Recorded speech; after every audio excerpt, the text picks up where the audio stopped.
वादग्रस्त trainee IAS अधिकारी पूजा खेडकर यांचं राजकीय कनेक्शन असल्याचा आरोप आता करण्यात येतोय। मात्र त्याचा ताप झालाय तो पंकजा मुंडेंना। पाहुयात याचबद्दलचा हा स्पेशल रिपोर्ट।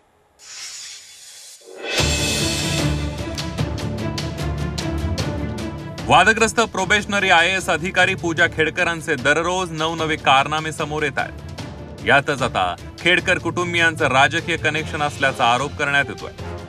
पूजा खेडकर यांचे वडील दिलीप खेडकर यांनी भाजप नेत्या पंकजा मुंडे यांना राज्यसभेची उमेदवारी मिळावी म्हणून नगर जिल्ह्यातल्या मोहटा देवीला 1.5 किलो चांदीचं मुकुट अर्पण करण्याचा नवस केला होता।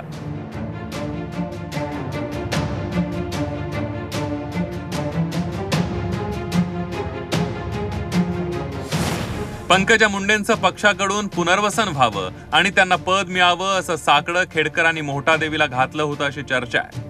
त्यानंतर भाजपकडून पंकजा मुंडेंना लोकसभेची उमेदवारी देण्यात आली। खेडकरांनी मग पंकजा मुंडेंच्या उपस्थितीत चांदीचा मुकुट मोहटा देवीला अर्पण केला होता।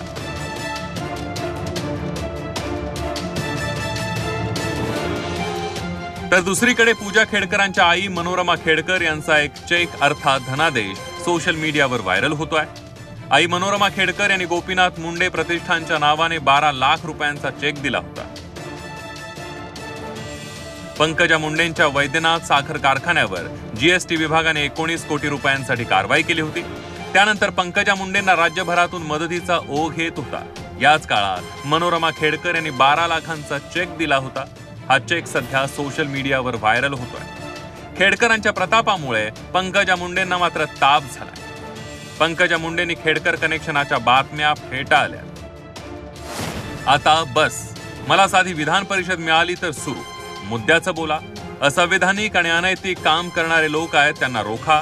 उगीच सनसनी करणाऱ्या बातम्या देऊ नका। माझ्यावर 2014 पासून हे असंच करतात।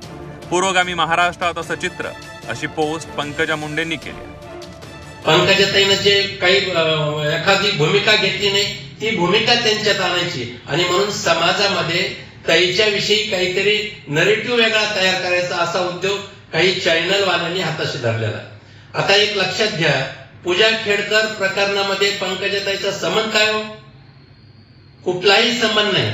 भाजपाचा आणि पूजा खेडकरचाही संबंध नाही।